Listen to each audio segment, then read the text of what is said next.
Hello guys, ये कक्षा 9th के तीसरा नंबर का लेक्चर है। इससे पहले कक्षा 9th के गति चैप्टर का 2 वीडियो अपलोड हो चुका है। यदि आप फर्स्ट बार देख रहे हैं तो सबसे पहले जा कर के उस दोनों वीडियो को देखिए ताकि आपको आज का वीडियो पूरा समझ में आ जाए।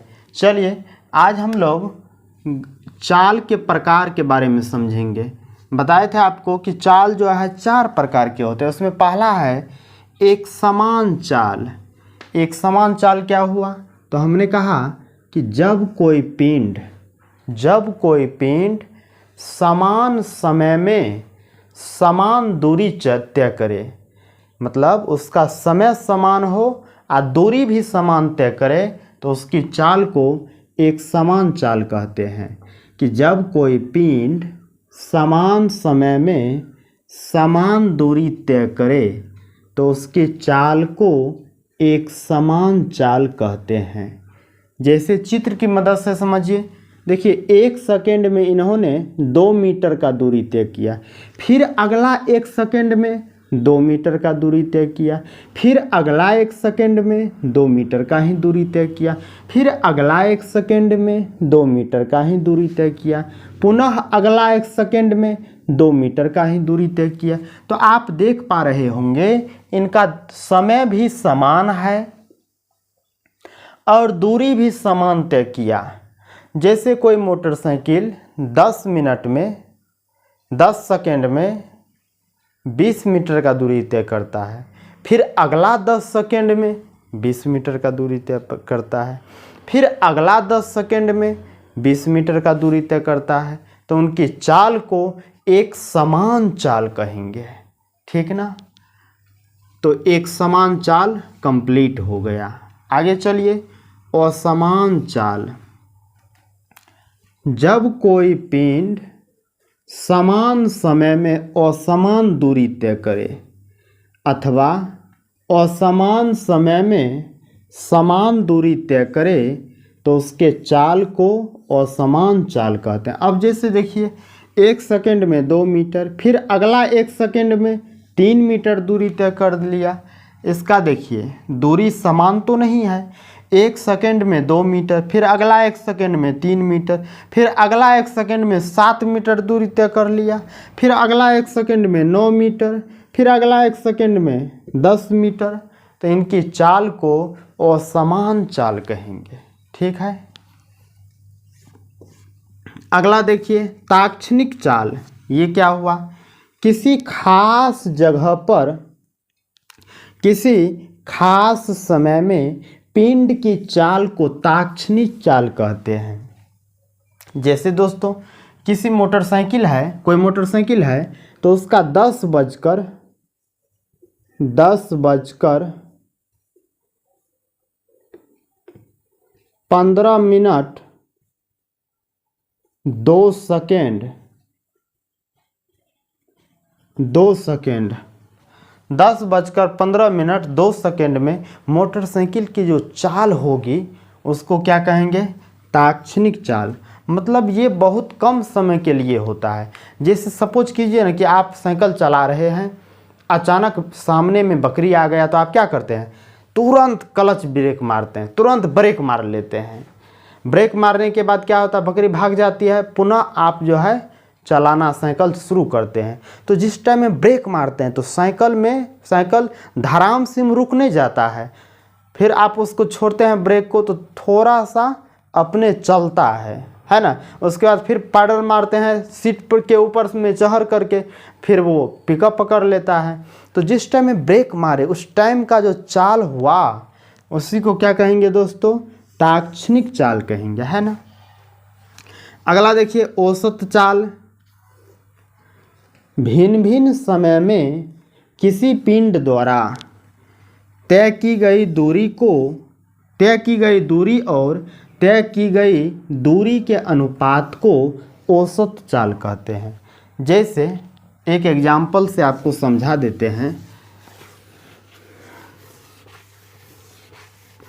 जैसे देखिए ये जो है एक सेकेंड में 5 मीटर का दूरी तय किया, फिर 2 सेकेंड में 2 मीटर का दूरी तय किया, फिर 5 सेकंड में 7 मीटर का दूरी तय किया। अब कहेगा आपको इसका औसत चाल निकालिए, तो इसका औसत चाल क्या निकलेगा? औसत चाल मतलब कुल दूरी कितना तय किया? तो 5 + 2 + 7 मीटर 1 + 2 + 5 सेकेंड, यानी 5 2 7 और 7 14/5 2 7 1 8 मीटर प्रति सेकेंड। इनका क्या है? औसत चाल है।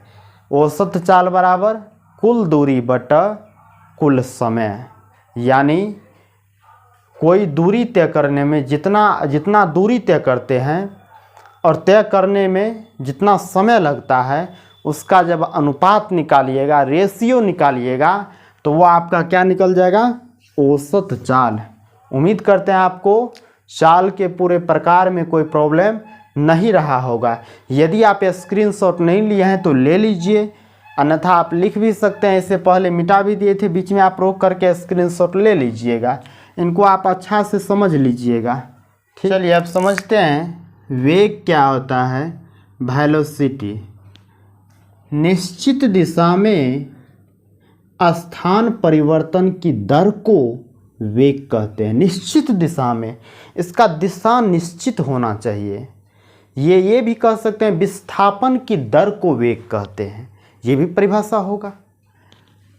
तो वेग का परिभाषा आप समझ गए कि निश्चित दिशा में स्थान परिवर्तन की दर को क्या कहेंगे दोस्तों? वेग कहेंगे। वेग बराबर क्या हो जाएगा? विस्थापन बटे समय। वेग निकालने का फॉर्मूला क्या होगा? विस्थापन बटे समय। यह एक सदिश राशि है। क्यों? क्योंकि दिशा निश्चित है। दिशा क्या है? निश्चित है। वेग, संवेग, आवेग, बल आघूर्ण, ये सारे के सारे सदिश राशि है।